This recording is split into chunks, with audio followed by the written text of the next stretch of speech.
కర్ణాటక రాష్ట్రంలో ఓ భక్తుడు ఉండేవాడు. అతని తల్లి వయసు పైబడుతూ ఉంటుంది. ఆమెకు కాశీ వెళ్లి విశ్వనాథుడైన ఆ శివుని ఒడిలో చనిపోవాలని కోరుకుంటుంది. తన కొడుకుతో దయచేసి నన్ను కాశీకి తీసుకెళ్లు నాయనా, నా వయసు పైబడుతుంది. నేనక్కడికెళ్లి చనిపోవాలి అనుకుంటున్నాను అని కొడుక్కి చెబుతుంది. కొడుకు ఒక నిమిషం ఆలోచించి, తల్లి తన జీవితంలో ఇదే నన్నడిగిన మొట్టమొదటి కోరిక.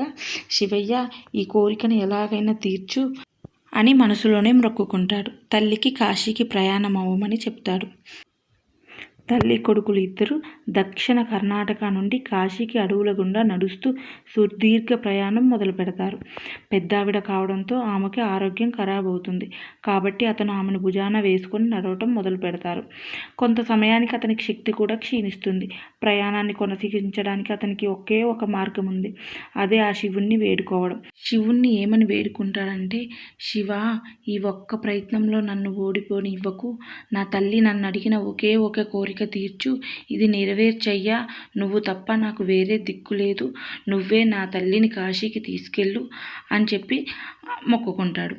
దయచేసి నాకు బలాన్నివ్వు అని వేడుకుంటాడు. అలా నడుస్తూ ఉండగానే అతనికి వెనుక నుండి వస్తున్న ఓ ఎద్దుల బండి గంట శబ్దం వినిపిస్తుంది. ఆ పొగమంచులోంచి ఓ ఒంటెత్తు బండి వస్తూ కనపడుతుంది. కానీ ఒంటెత్తు బండ్లను కేవలం చిన్నపాటి ప్రయాణాలకు మాత్రమే ఉపయోగిస్తారు. అడవుల గుండా సాగే సుదీర్ఘ ప్రయాణాలకు ఎందుకు ఉపయోగిస్తారు అని అనుకోడు. కానీ మనం బాగా అలసిపోయినప్పుడు చిన్న చిన్న వివరాలు పట్టించుకోము. అలాగే ఈ కొడుకు పట్టించుకోలేదు. ఎద్దుల బండి దగ్గరికి వస్తూ ఉంటుంది. కానీ పొగమంచు వల్ల ఇంకా అతను పూర్తిగా వస్త్రాలతో కప్పబడి ఉండడం వల్ల ఆ ఎద్దుల బండి నడిపే అతని ముఖం చూడలేకపోతాడు. అప్పుడు ఆ భక్తుడు, మా అమ్మకు ఆరోగ్యం బాగోలేదు, ఖాళీగా ఉన్న మీ ఎద్దుల బండిని ఎక్కించుకోమని బ్రతిమలాడతారు. అతను సరే అని తల ఊపుతాడు. ఇద్దరూ బండి ఎక్కుతారు. బండి ముందుకెళ్లడం ప్రారంభిస్తుంది. కొంత సమయం గడిచాక ఈ భక్తుడు అడవి మార్గంలో కూడా ఈ ఎద్దుల బండితో ఎంతో మృదువుగా వెళ్లడం గమనిస్తాడు. అప్పుడు అతను కిందికి చూస్తే బండి చక్రాలు తిరుగుతూ ఉండవు. అయినా బండి కదులుతుంది. అప్పుడు అతను ఎద్దు వైపు చూస్తాడు. ఆ ఎద్దు కూర్చొని ఉంటుంది. అయినా సరే బండి ముందుకు వెళ్తూ ఉంటుంది.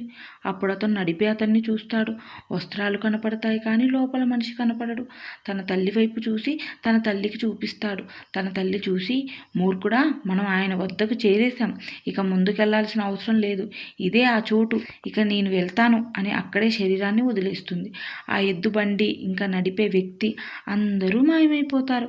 ఇక అతను గ్రామానికి తిరిగి వస్తాడు. అందరూ ఇతను చాలా తొందరగా వచ్చాడు, తన తల్లిని కాశీకి తీసుకువెళ్ళలేదు, తనను మధ్యలో ఎక్కడో వదిలేసి ఉంటారని అనుకుంటారు. వాళ్ళు అతన్ని, మీ తల్లిని ఎక్కడ వదిలేసావని అడుగుతారు.